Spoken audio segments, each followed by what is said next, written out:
Good morning students.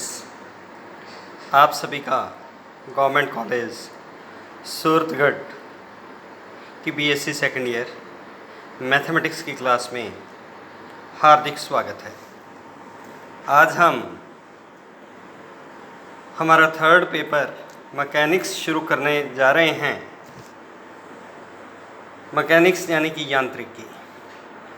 तो सबसे पहले मैं ये बताना चाहूँगा कि यांत्रिकी विज्ञान की वह शाखा है जिसके अंतर्गत विरामावस्था अथवा गतिशील पिंडों पर कार्यरत बलों के प्रभाव का अध्ययन किया जाता है। यानी कि कोई बॉडी रेस्ट की पोजीशन में है या इन मोशन है तो उस पर जो फोर्सेस लग रही हैं उन फोर्सेस का क्या इफ़ेक्ट है उसकी स्टडी करते हैं हम। जो मैकेनिक्स है ये दो भागों में बांटी जाती है।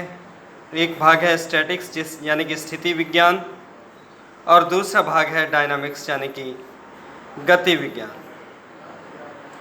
जो स्थिति विज्ञान है यह मैकेनिक्स की वह शाखा है जिसमें कार्यशील बलों द्वारा पार्टिकल अथवा बॉडी के विरामावस्था में रखने वाली अवस्थाओं का अध्ययन किया जाता है। That is that branch of mechanics in विच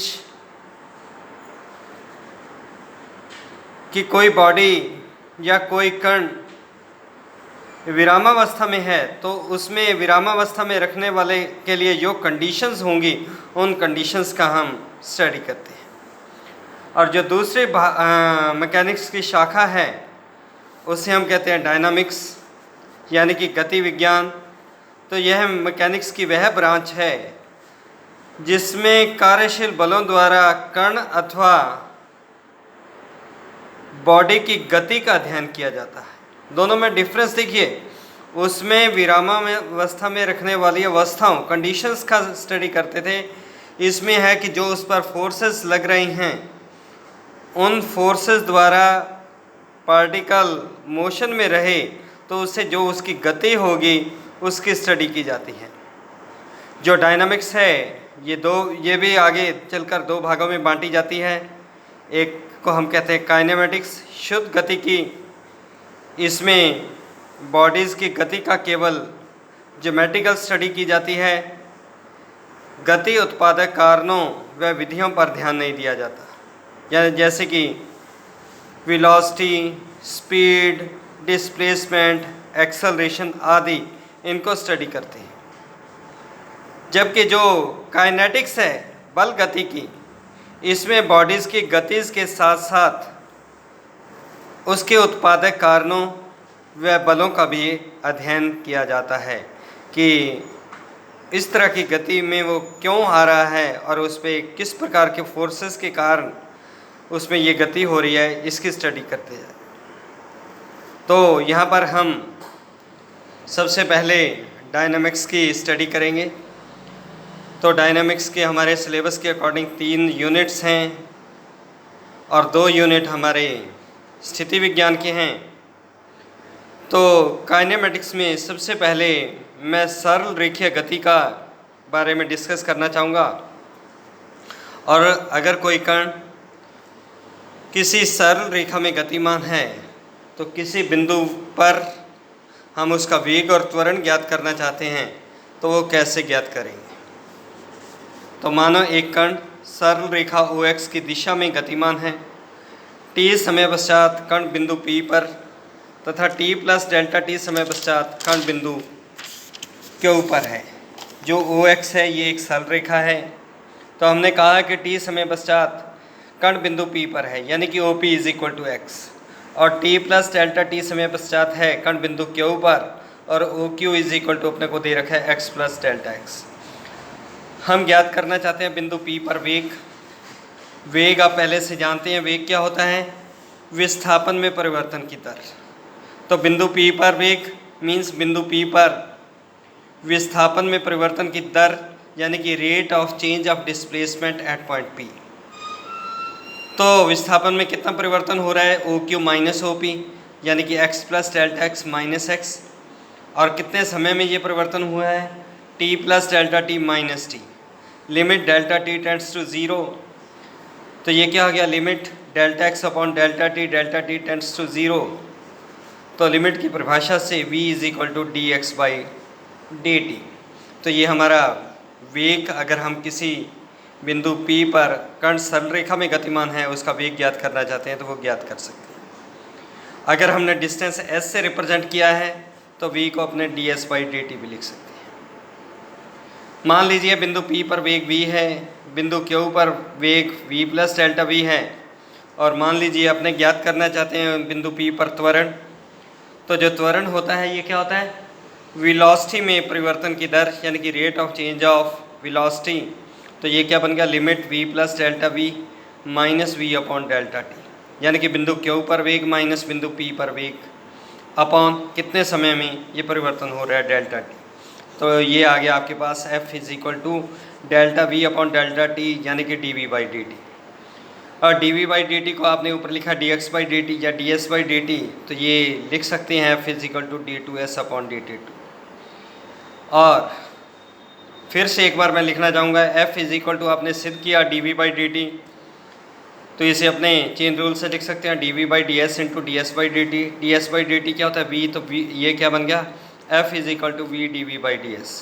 तो इस प्रकार से जो एक्सेलरेशन का फॉर्मूला हमारे पास आ गया, d v by d t या v d v by d s या d two s with respect to d t two. तो इस प्रकार से हमने कि यदि कोई कण किसी सरल रेखा में गतिमान है तो किसी बिंदु P पर अगर उसका वेग ज्ञात करना चाहते हैं तो वेग होगा d x by d t या d s by d t, और जो उसका त्वरण होगा वो d v by d t या v d v by d s या d two s with respect to d t two. अब अगर कोई कण एक्स वाई प्लेन में गतिमान हो और हम एक्स अक्ष और वाई अक्ष के समानांतर वेग और त्वरण ज्ञात करना चाहते हों तो वो किस प्रकार से कैलकुलेट होगा। तो माना एक कण एक्स वाई प्लेन में किसी वक्र में गतिमान है, t समय पश्चात कण बिंदु P पर है जिसके निर्देशांक x और y हैं।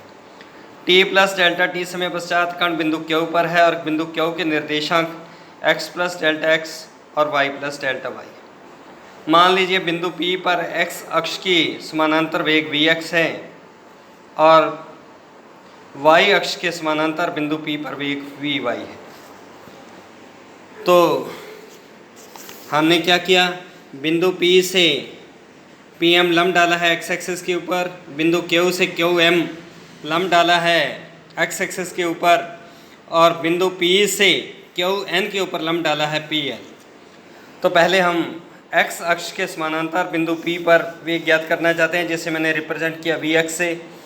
तो वेग क्या होता है, वेग में परिवर्तन की दर। तो अब आप किसके समानांतर वेग ज्ञात करना चाहते हैं, x अक्ष के। तो इसलिए हमने लिखा कि x अक्ष के समानांतर विस्थापन में परिवर्तन की दर, तो वो क्या होगी, limit x plus delta x यानी कि ON माइनस OM। तो x plus delta x minus x upon delta t tends to zero, तो ये बन गया d x by d t, या इसे आप x डॉट से रिप्रेजेंट कर सकते हैं।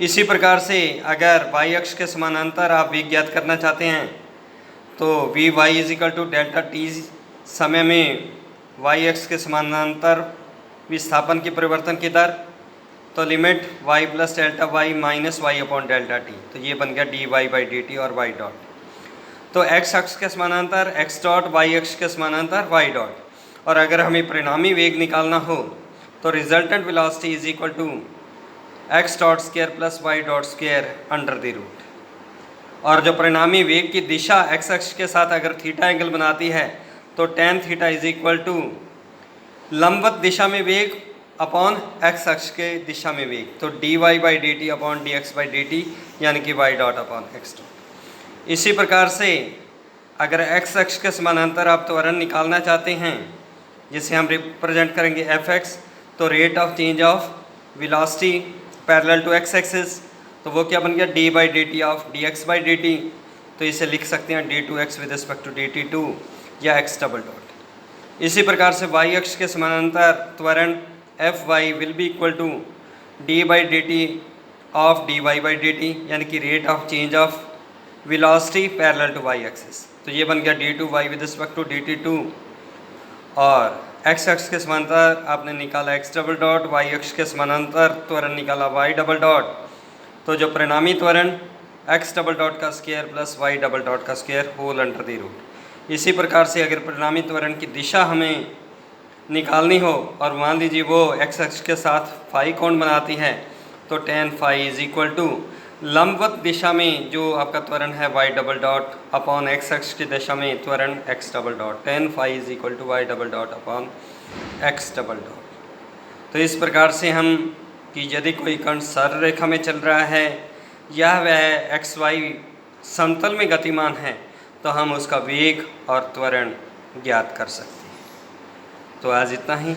अगले पीरियड में हम radial velocity, radial acceleration, transverse velocity और ट्रांसवर्स एक्सेलरेशन का अध्ययन करेंगे।